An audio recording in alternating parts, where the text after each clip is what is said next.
Hi, my name is Ollie, and this is ShowRats, a podcast where I interview bands with the end goal of starting my own. Today I'll be interviewing Sam Lynch, a Vancouver-based singer-songwriter. Hello. Hi. Hi. Well, thank you so much for joining me on my podcast, ShowRats. Can you tell me a little bit about yourself? Sure, yeah. My name is Sam, and I write songs and make music, and I'm based in Vancouver, BC, in Canada. And yeah, that's me. When did you start playing music? I started playing music, when I was really small. Mhm. I took piano lessons and all of that jazz. Mhm. I hated piano lessons and I hated kind of any sort of structured music things, choir and things like that. But yeah, it wasn't really until like later in high school that I taught myself guitar and started writing songs and stuff like that. So yeah. Do you know what your first song, well, you probably do, your first song you wrote, what it was called? Well, I think I was making up little Mhm. jingles from a pretty young age, but I do remember I would have probably been maybe like 7 or 8, and my Mhm. younger and I wrote a song for our dog. Aw. We would sing it to him all the time. Oh, that's And good. Well, what was Vancouver like? Vancouver is really wonderful overall. I think, yeah, I was just out for a walk with a friend of mine today who grew up in Vancouver and now is living in the UK. Um, and yeah, it's one of those things where I think a lot about just the privileges um, or not that are just afforded to you purely based off of where you're born and yeah, I feel really lucky to be. I just feel really lucky to live here. I think it's a really beautiful place, and it for sure has its challenges and inequities. And but no, I really love it, and I think the music scene um, is pretty cool. And I think especially right now, there are so many people making interesting stuff, and it's yeah, it's a really exciting time to be here in Vancouver. So Yeah, it sounds awesome. I've seen yeah, pictures. yeah, it's pretty nice. Yeah, it's particularly nice wintry day now. Oh, yeah. It's freezing. Yeah, yeah, So, about the music scene, was it mainly, well, did you grow up kind of going to house shows or public concerts? What was that yeah. like? A bit of both. I feel like so when I was in high school, I I wasn't actively like playing music or performing music or anything like that in high school. It was like a pretty private thing that I did. That being said, like I got pretty into like kind of in I think grade 10, I got really into like going to punk shows, like Hmm. kind of like straight edge punk shows, Yeah. like different like community centers and stuff like that. And, so that was like I don't know, I really like I loved going, and it felt like I don't know, it was like music that wasn't really the music that I like to listen to, but it was the type of music that I liked to see played because it Yeah. was sane to me Hmm. and so like physical and visceral. And yeah, so I loved that. And then yeah, I would go to like house shows and stuff. But like honestly, the high school that I went to, at least to my knowledge, like there weren't a lot of people that were like making music, and that wasn't kind of like part of the like the culture of the Yeah. area that I'm in necessarily. Yeah, I wasn't like kind of more into university. I would start going to shows, and once I started like my own money, like latter part of high school and into university, I was able to like buy tickets to go see Yeah. shows, artists that I loved or was really excited about, and yeah. How do you think your music career changed after you started seeing shows live? Well, Mm. even just you as a person. Well, I think that like especially like seeing shows, seeing people play music in like small, intimate settings is like really, I feel like it's so important because it's such a, like, I feel like the barriers are just kind of non-existent in terms of like, you're just a bunch of people in a room. Whereas I feel like, going to like some really big show with like massive production value is so exciting in its own way, but there's this like divide, between Yeah. like performer and audience. And I think that for me, like those early days of going to these kind of scrappier house shows and smaller shows and stuff, it made it feel more real to me because it was just like a bunch of people playing music and like a bunch of people playing songs, and so it made it feel like within reach because it was just like, oh yeah, like if you want to do that, you can just do that. And all it takes is just kind of like deciding to. So I think it like, yeah, especially like, because I started playing songs more like publicly in university. And so that was like a big part of it for me was like, I think I started to go see shows that were kind of smaller, but still people just doing it. And it made me feel like it was like, oh, I can also just do it. Yeah. Yeah. I really like how you worded that. I think it's definitely different than going to like a big show. Totally. Mm. Yeah. I think it's also like, there's a sense of community created in Yes. that just like doesn't really exist in the same way Mm. if you're going to some massive venue, like where security guards kicking you out at, exactly when you're supposed to get out of there. And so you're able to kind of like hang out and meet other people and like just chill out. And yeah. Yeah, definitely. Yeah. I don't know. I agree. Like there's Yeah. a thing with like crowd crushing, like, or pick someone up if they fall. Yeah. Yeah. It's like this, like everyone's kind of in it together and yeah. It's always a Yeah. good environment. Well, I like it. Yeah. No, I was gonna say like what's the like house show scene like in Bloomington and like Mhm. what's that like for you? Yeah, it's definitely like hardcore punk. Yeah. Well, it kind of depends, but those are the ones that I went to around like 10th or ninth grade Yeah. and maybe even 8th. And I Mm-hmm. definitely, when I went to one of my first concerts, it was a lot different from like the community and the house shows and then like a big festival. But Yeah. that made me appreciate it a lot more. It sounds like Vancouver has a good music scene from your high school. Yeah, it's funny, like there's this one venue in town called Green Auto that like popped up a few years ago, and it's like serving this like kind of middle ground in terms of like a venue space that like I feel like the city needed so bad because it's like a venue that's operated by a team of really awesome people, and like the owner is just like such a champion for the local music scene.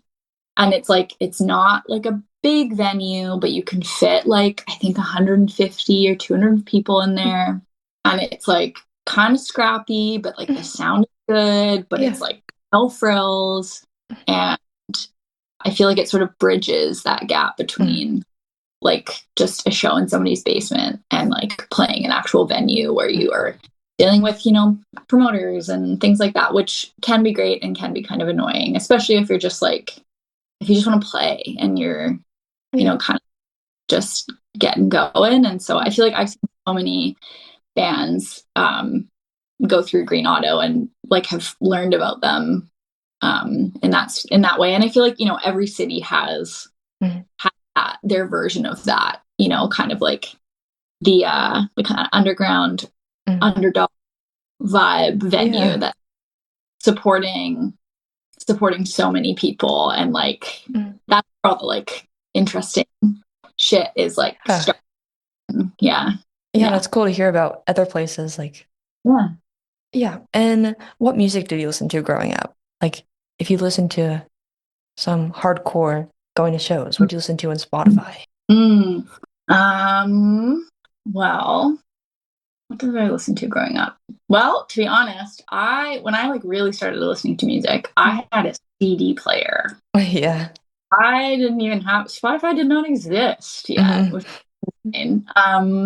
So like I listened to what were some of there were like a couple I don't know. Anyway, some like local but I also had like what were the ones that I listened to like a ton?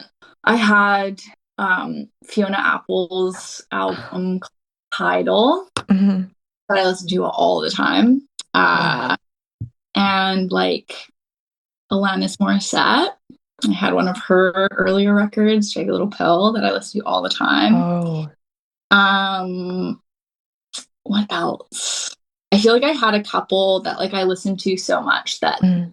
I like kind of busted the CD itself. Yeah. It would skip and like wouldn't play anymore.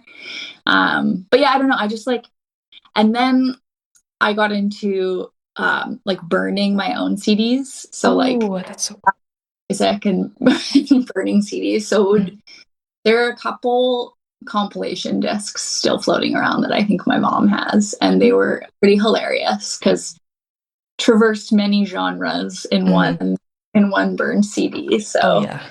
yeah, I put yeah, my whole playlist on a CD. chaos. Pure Yeah. chaos. Yeah, yeah, yeah. Here's Doing My Best by Sam Lynch off the album Outline.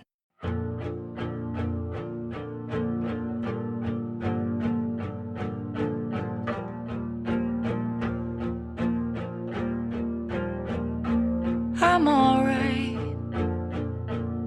Sometimes I think I'm getting better. Then I let the failing drag me down again. You meet my eyes, but I fear you see right through me. So I let the room consume me, and I float above my head. I'm thinking I've been doing my best. I've been doing my best. I've been doing my best. I've been doing my best.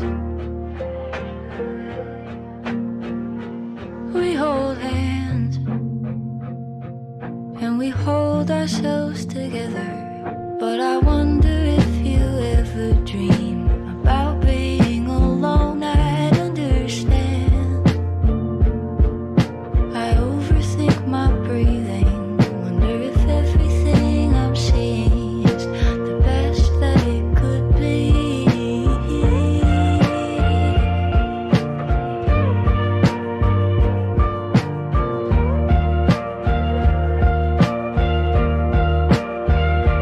Maybe I've been doing my best to keep my head above water. A little perseverance is the best I can offer, and I've been doing my best. I've been doing my best.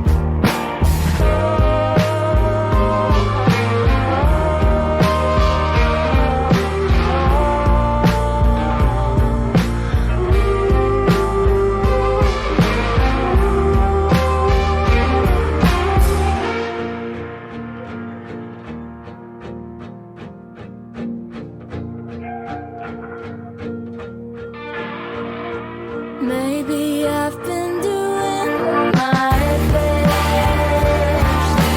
I've been doing my best. I've been doing my best. I've been doing my best.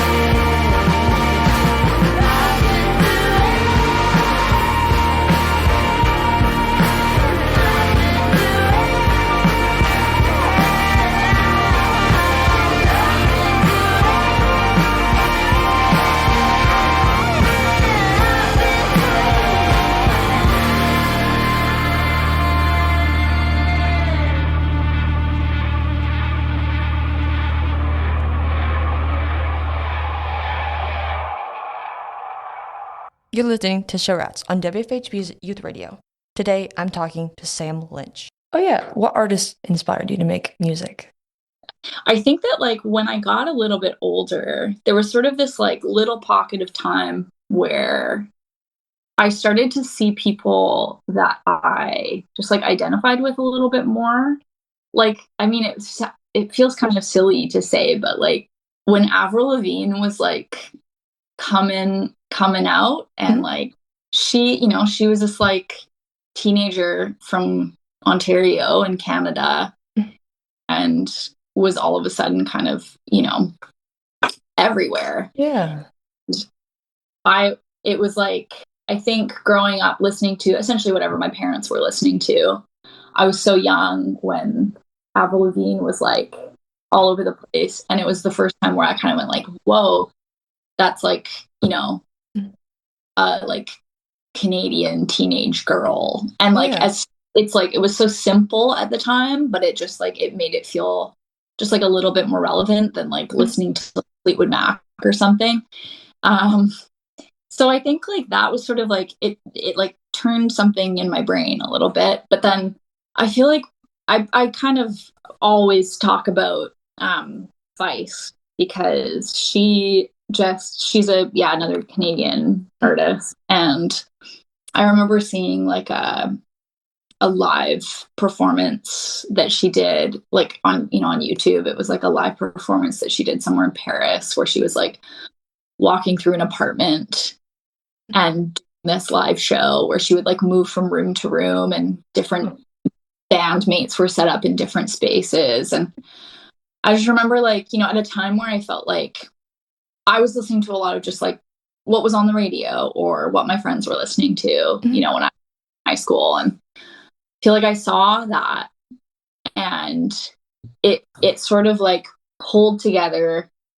Okay, so this is somebody who is essentially playing a house show, Mhm. but is also like super successful and super famous and has these like albums that are like winning awards and Yeah. what and it sort of brought a bunch of different things together and made me feel like, oh, like because I never wanted to make music as like not that you can just like decide, but like I Mhm. never had dreams of like being a pop star or Mhm. something. Like that just wasn't interesting to Mhm. me and or like exciting. Yeah. Um, so it was like I think yeah, when I kind of learned about like oh, like you can have a career in music that is not trying to be a pop star, Mhm. you know. You can have a career in music where you just like write the songs that you want to write and perform in the way that you want to perform. Yeah. And that can look a lot of different ways. And so I think, yeah, I always kind of reference her because I think I Mhm. found her work at a really kind of pivotal time for me. Mhm. So, I yeah. think that's really great. You had someone local too. Yeah. Yeah. I mean, I think she's originally from Toronto or like Ontario. Mhm. But still, I mean, Canadian on a global scale, Mhm. Canadian feels local. Sure. Yeah, I don't I don't really know where the parts of Canada are. Maybe I should learn that. No, it's all good. Yeah. Yeah. But yeah, I think there's something really special about knowing a band when they're small and then watching them grow up. I can really see how that'd be, career inspiring. Totally. Yeah. Yeah. Yeah, I was gonna ask if there was a moment that started your journey into making music. Was it like all of that or like a I I feel like it's sort of just been like a slow burn for me and Mhm. I still kind of feel that way. And so I don't think there was like a moment necessarily, but I didn't really start like when I was in university I played like a few things here and there and I like sang with this like duo for a bit. Like funny and fun and but I wasn't really like taking it didn't feel like quite like I had quite like found my spot yet and or like figured out like how do I want to try to do this And so yeah, it wasn't really until after I graduated university where I started to like just play more open mic, like just play open mics and like play my own Yeah. song and and do that. So yeah, I don't think there was like a time where I was like, okay, I've decided, here I go. It was sort of like, yeah, after I think also after I graduated, it was sort of the first time in my life where school or like an educational institution wasn't structuring all my time. Yeah, yeah. And it was like suddenly I had all of my time felt like my own, which was uh, amazing and Mm-hmm. terrifying, frankly, because it was like, Yeah. oh, like, what am I going to do here? Mm. Yeah, I can really see that. Yeah, I'm you know? excited, but Yeah, which again, like it's like an amazing position to find yourself in. But in terms of like, obviously I was working and I was, doing all that, but I essentially kind of went, okay, so do I want to try to play more music, or like do I want to go in a totally different direction? And I think it yeah. was more just been like a series of like being at like a little fork in the road Mm. and like continually choosing music and like continually choosing like to keep trying and to keep trying to learn more, and that's just all added up to me like being on this path. And now I feel like I'm obviously more intentionally choosing, but Yeah. yeah, I think that's kind of it for me. That makes a lot of sense. Like, well, Yeah. is there a message you like to send with your music? Is there a message that I like to send with my music? Yeah. Or, I don't know. When you write your songs, is there a purpose? Well, obviously, but yeah. um I mean, I think for me, like writing songs is kind of just like where I put all the like thoughts and feelings that I maybe don't want living inside my body all the time Mm. out. Like I think so in that sense, like I acknowledge that like a lot of my music is like pretty, I mean, pretty directly talking about, I don't know, like thinking about the parts of myself that I'm not super proud of or that I feel annoyed about, or like maybe some more like self-deprecating leaning themes. But for me, like when I'm writing something, it's like I'm like I want this out of me. I don't want it like swimming in Mm. me more. And it's not like you can just like, exercise Oh, yeah. that demon entirely, but Yeah.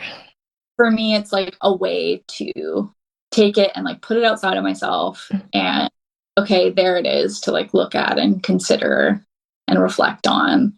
Mm. And I like the more I, talk to people and like listen to other people's music and talk to people at shows, and for me as a listener as well, like listening to other music, even if it like explores sort of like not super happy or uplifting themes, there's like some comfort that I find in it, Yeah. because it's like kind of seeing yourself reflected Mm.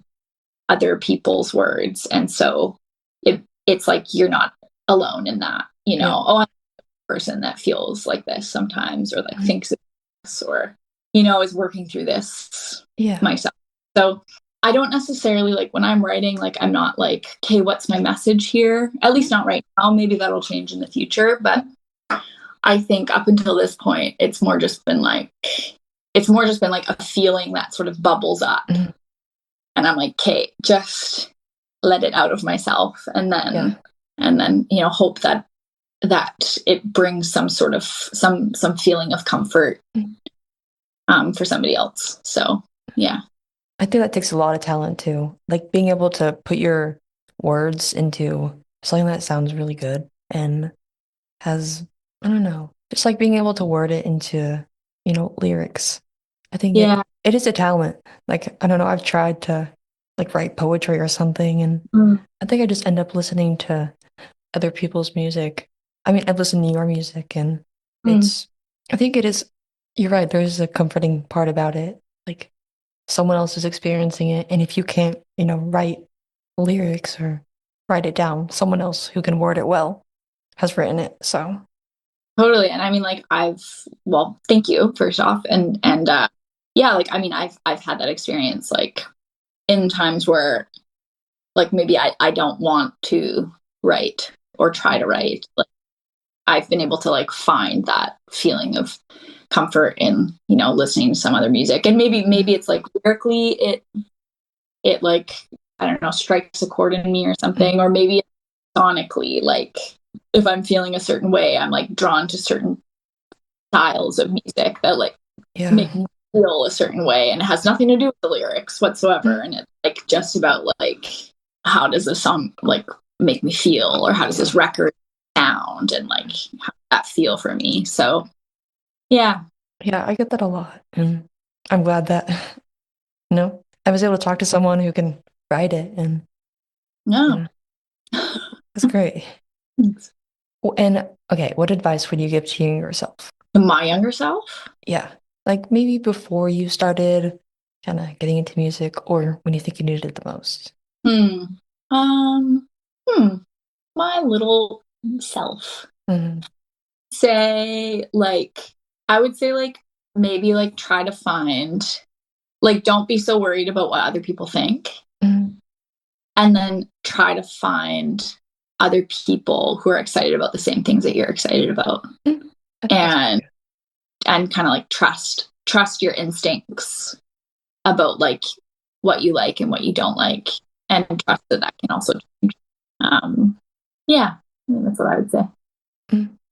Yeah, I think that if you really want to make a go of like a career in music, I think it's a balance between acknowledging that there are a lot of people who like work in the industry or work in the business who know a lot of things. And I think it's great to, hear what those people have to say and listen to advice and stuff like that. And I think it's also just as important to listen to yourself and just acknowledge that, like, I think now more than ever, a career in music is like the Wild West. Like there's no rules. And like even people who have been, working for decades and decades in the industry have immense knowledge. And there's always the element of like, but you just don't know. Yeah. And so I think, like, in a nutshell, my advice would just be like, yeah, surround yourself with people you trust and that you really like, and just make the shit that you want to make. And then try to find people to surround yourself with that like are on board with that. I think that's great. And where can people find your music? All the places. Places. The internet. Yeah. And I also have like physical versions. So I have like vinyl and CDs on my website. Yeah, CDs, baby. They're coming back, I tell you. Oh, yeah. I play them in my car. Hell yeah. CD lover. Yes. Yeah. Yeah. All right. I'll have to check out the CDs. Nice. And what does the future hold for you? Well, more music, more writing, more making music for myself and for other people, playing shows, traveling, hopefully more people around me that I love and care about. That's exciting. Hopefully. Yeah. That sounds pretty good to me. So yeah. Yeah. I hope everything in 2025 works out great. Thanks. Likewise. Yeah. Yeah. And thank you so much for talking to me today, accepting the interview. Thank you so much. Have a great night. Thank you. You too. Thank you. Bye. Bye.